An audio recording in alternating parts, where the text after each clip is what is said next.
भ्रष्टाचार जुमलेबाज पार्टी है। कोई भी भ्रष्टाचारी इसमें जाके, इनके पास एक वॉशिंग मशीन है, उसमें धुलाई हो जाती है और उसके बाद अगले दिन जैसे ही जो उनके पार्टी के कपड़े पहन लेते हैं, ये तुरंत भ्रष्टाचार से इनकी मुक्ति हो जाती है। तो इस तरीके से आप ब्राह्मणों के मुद्दों को लगातार उठा रहे हैं और सार्वजनिक मंचों पर जाकर सत्ता पक्ष को घेर रहे हैं, कुछ ऐसा हुआ कि भाजपा के किसी पदाधिकारी या भाजपा किसी नेता ने आपसे संपर्क करने का प्रयास किया?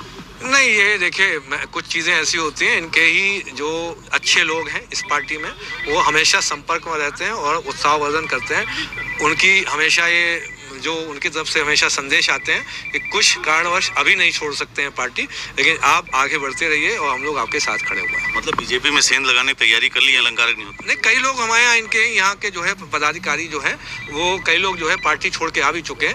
उच्च स्तर पे जैसे कई माननीय विधायक हैं, वो कहते हैं अभी हमारी शासकीय मजबूरियां हैं, क्योंकि अभी हम कुछ समय तक इस टर्म को कंप्लीट कर रहे हैं, हम आपके साथ बाद में खड़े रहेंगे, अभी कुछ समय के लिए हम इस पार्टी में हैं। तो उनसे ठीक है, कम से कम वो स्वीकारते हैं। ऐसे कई माननीय विधायक हैं उत्तर प्रदेश के और सांसद भी हैं, उसमें कॉल करके जो है उसका उत्साहवर्धन भी करते थे कि आप ठीक काम कर रहे हैं, समाज को इस चीज़ की जरूरत है। सहयोगी जितेंद्र के साथ एशियन न्यूज़ के लिए लखनऊ से मैं नीतीश मिश्रा।